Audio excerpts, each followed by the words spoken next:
The Israelites were a Semitic people of the ancient Near East, who inhabited part of Canaan during the tribal and monarchic periods, and lived in the region in smaller numbers after the fall of the monarchy. The prevailing academic opinion today is that the Israelites, who eventually evolved into the modern Jews and Samaritans, were an outgrowth of the indigenous Canaanites who had resided in the area since the 8th millennium BCE. In the Hebrew Bible, the term Israelites refers to the direct descendants of any of the sons of the patriarch Jacob, or of the people called Israel, and of a worshipper of the God of Israel, Yahweh. In the period of the divided monarchy it referred only to inhabitants of the northern kingdom, and is only extended to cover people of the southern kingdom in post-exilic usage. Other terms sometimes used include the Hebrews and the 12 tribes. The Jews, which include the tribes of Judah, Benjamin and partially Levi, are named after the southern Israelite kingdom of Judah. The word Jews is found in Kings, Chronicles, and in numerous passages in Jeremiah, Zechariah and the Book of Esther. The Samaritans, whose religious texts consist of the 5 books of the Samaritan Torah, do not refer to themselves as Jews,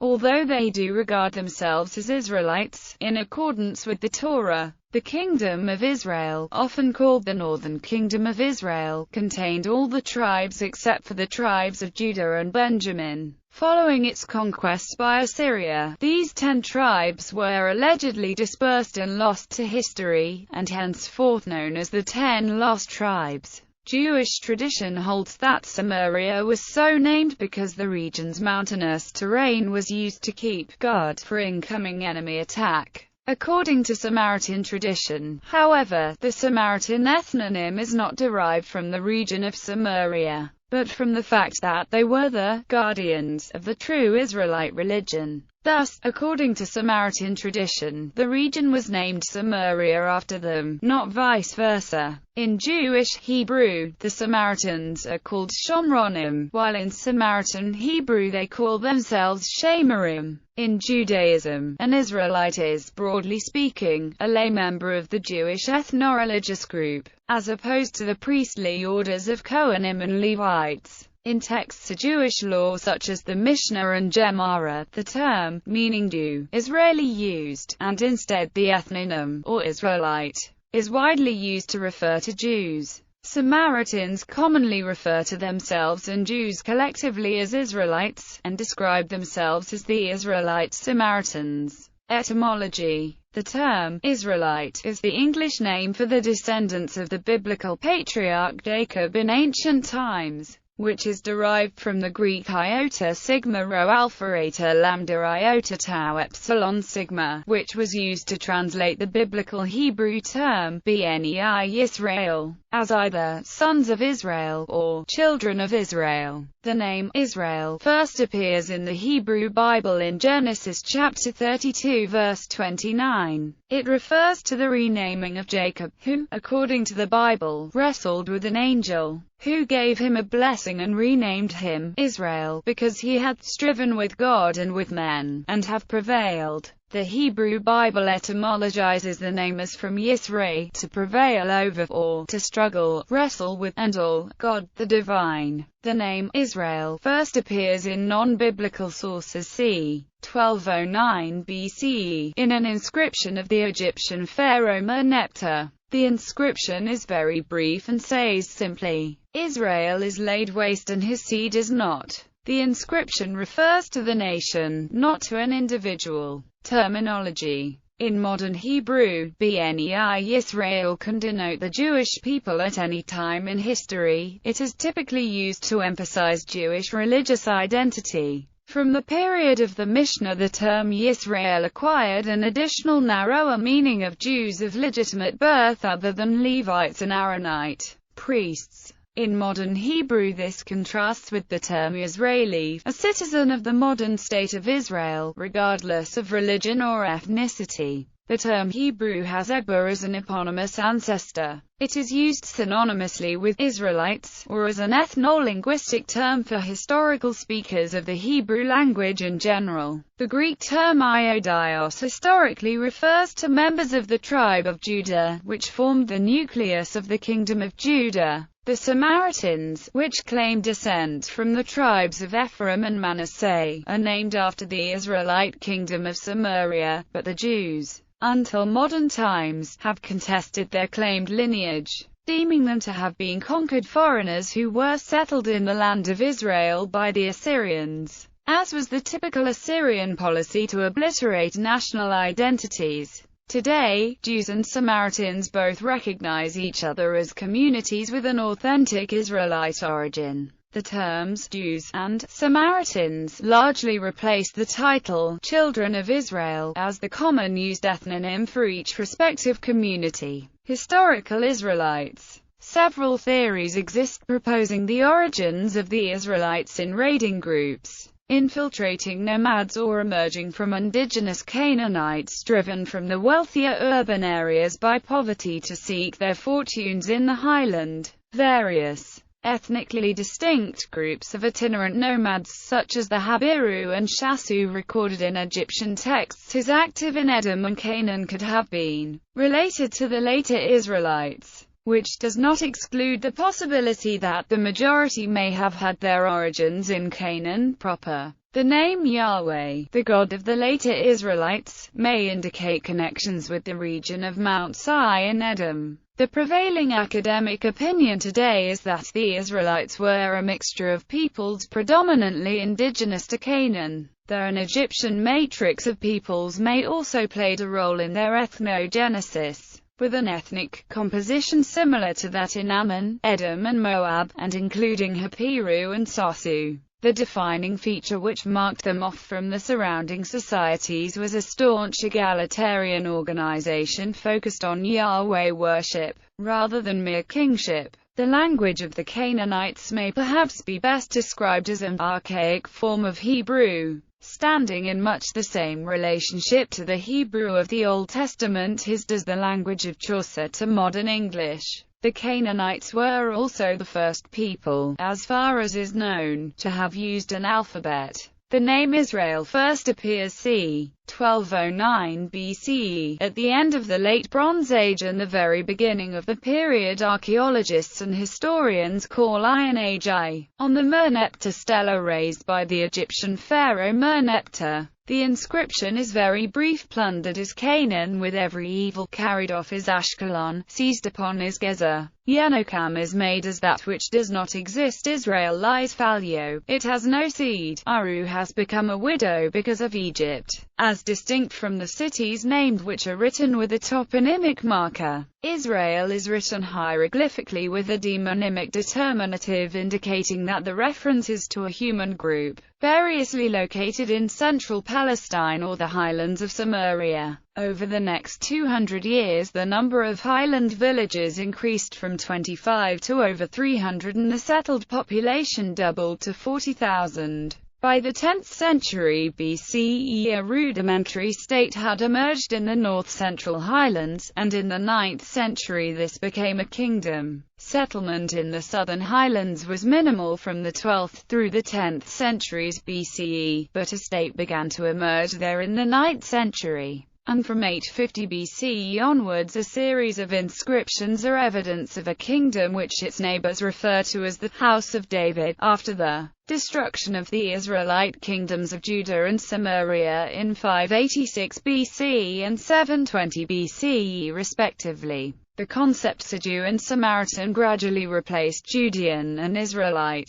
When the Jews returned from the Babylonian captivity, the Hasmonean kingdom was established in present-day Israel, consisting of three regions which were Judea, Samaria, and the Galilee. In the pre-exilic First Temple period, the political power of Judea was concentrated within the tribe of Judah. Samaria was dominated by the tribe of Ephraim and the house of Joseph, while the Galilee was associated with the tribe of Naphtali, the most eminent tribe of northern Israel. At the time of the kingdom of Samaria, the Galilee was populated by northern tribes of Israel, but following the Babylonian exile the region became Jewish. During the Second Temple period, relations between the Jews and Samaritans remained tense. In 120 BCE, the Hasmonean king Yohanan Hyrcanus I destroyed the Samaritan temple on Mount Gerizim. Due to the resentment between the two groups over a disagreement of whether Mount Moriah in Jerusalem or Mount Gerizim in Shechem was the actual site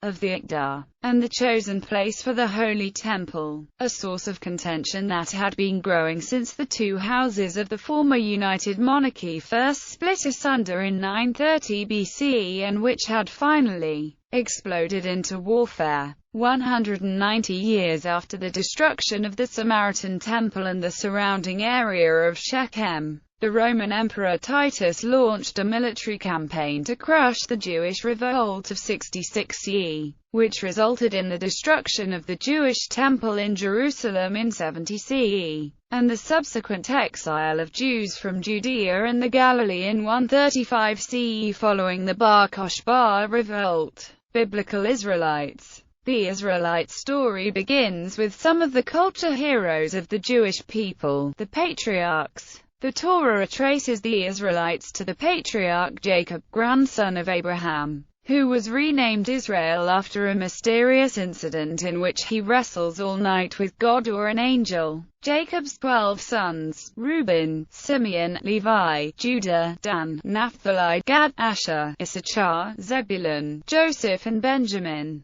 become the ancestors of 12 tribes, with the exception of Joseph, whose 2 sons Manasseh and Ephraim, who were adopted by Jacob, become tribal eponyms. The mothers of Jacob's sons are Leah, Reuben, Simeon, Levi, Judah, Issachar, Zebulun, Rachel, Joseph, Benjamin, Bilhah, Dan, Naphtali, Zilpah, Gad, Asher. Jacob and his sons are forced by famine to go down into Egypt, although Joseph was already there, as he had been sold into slavery while young. When they arrive, they and their families are 70 in number, but within 4 generations they have increased to 600,000 men of fighting age. And the Pharaoh of Egypt, alarmed, first enslaves them and then orders the death of all male Hebrew children. A woman from the tribe of Levi hides her child, places him in a woven basket, and sends him down the Nile River. He is named Moshe, or Moses, by the Egyptians who find him. Being a Hebrew baby, they award a Hebrew woman the task of raising him. The mother of Moses volunteers, and the child and his mother are reunited. At the age of 40, Moses murders an Egyptian, whom he discovers beating a Hebrew to death, and escapes as a fugitive into the Sinai desert, where he is taken in by the Midianites and marries Zipporah, the daughter of the Midianite priest Jethro. When he is 80 years old, Moses is tending a herd of sheep in solitude on Mount Sinai when he sees a desert shrub that is burning but is not consumed. The God of Israel calls to Moses from the fire and reveals his name, Yahweh, and tells Moses that he is being sent to Pharaoh to bring the people of Israel out of Egypt. Yahweh tells Moses that if Pharaoh refuses to let the Hebrews go, to say to Pharaoh, "Thus says Yahweh, Israel is my son, my firstborn, and I have said to you, let my son go, that he may serve me, and you have refused to let him go. Behold, I will slay your son, your firstborn." Moses returns to Egypt and tells Pharaoh that he must let the Hebrew slaves go free. Pharaoh refuses and Yahweh strikes the Egyptians with a series of horrific plagues, wonders, and catastrophes, after which Pharaoh relents and banishes the Hebrews from Egypt.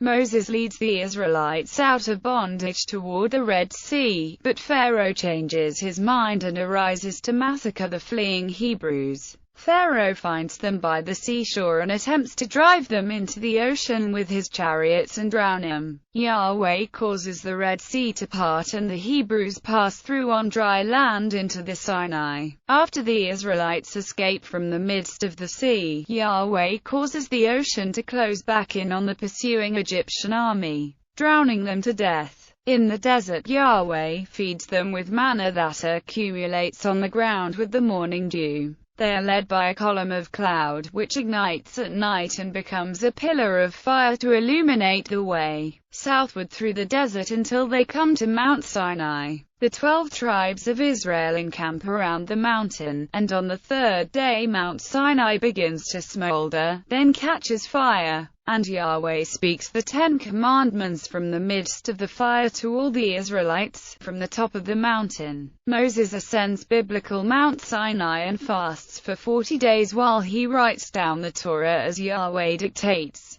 beginning with Bereshith and the creation of the universe and earth. He is shown the design of the Mishkan and the Ark of the Covenant, which Bezalel is given the task of building. Moses descends from the mountain 40 days later with the Sefer Torah he wrote, and with 2 rectangular lapis lazuli tablets, into which Yahweh had carved the 10 commandments in Paleo-Hebrew. In his absence, Aaron has constructed an image of Yahweh, depicting him as a young golden calf, and has presented it to the Israelites, declaring, "Behold, O Israel, this is your God who brought you out of the land of Egypt." Moses smashes the 2 tablets and grinds the golden calf into dust, then throws the dust into a stream of water flowing out of Mount Sinai, and forces the Israelites to drink from it. Moses ascends Mount Sinai for a second time and Yahweh passes before him and says, "Yahweh, Yahweh, a God of compassion, and showing favor, slow to anger, and great in kindness and in truth, who shows kindness to the 1000th generation, forgiving wrongdoing and injustice and wickedness, but will by no means clear the guilty, causing the consequences of the parents' wrongdoing to befall their children, and their children's children,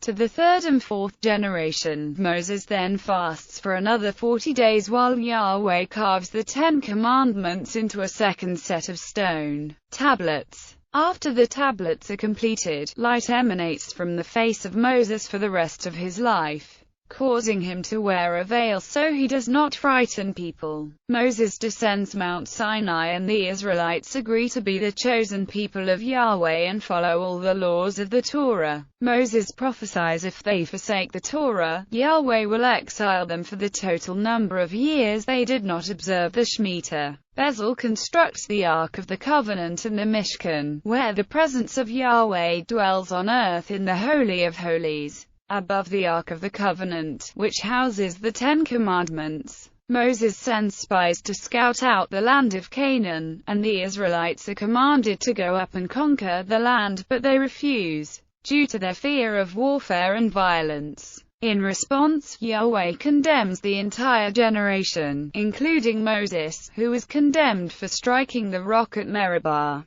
to exile and death in the Sinai desert. Before Moses dies, he gives a speech to the Israelites where he paraphrases a summary of the Mizwoth given to them by Yahweh, and recites a prophetic song called the Hayazinu. Moses prophesies that if the Israelites disobey the Torah, Yahweh will cause a global exile in addition to the minor one prophesied earlier at Mount Sinai. But at the end of days Yahweh will gather them back to Israel from among the nations when they turn back to the Torah with zeal. The events of the Israelite exodus and their sojourn in the Sinai are memorialized in the Jewish and Samaritan festivals of Passover and Sukkot, and the giving of the Torah in the Jewish celebration of Shavuot.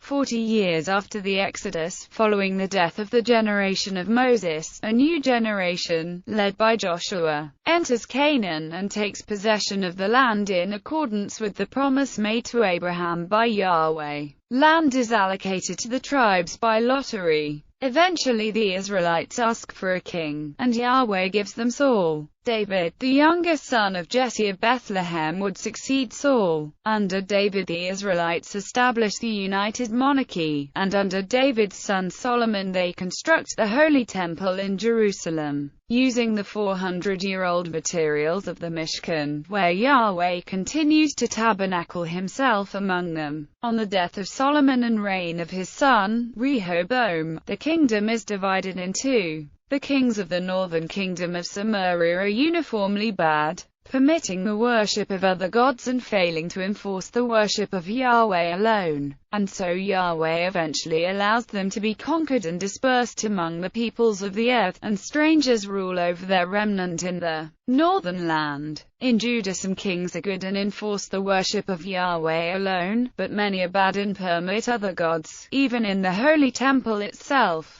And at length Yahweh allows Judah to fall to her enemies, the people taken into captivity in Babylon, the land left empty and desolate, and the holy temple itself destroyed. Yet despite these events Yahweh does not forget his people, but sends Cyrus, king of Persia, to deliver them from bondage. The Israelites are allowed to return to Judah and Benjamin, the holy temple is rebuilt, the priestly orders restored, and the service of sacrifice resumed. Through the offices of the sage Ezra, Israel is constituted as a holy nation, bound by the Torah and holding itself apart from all other peoples.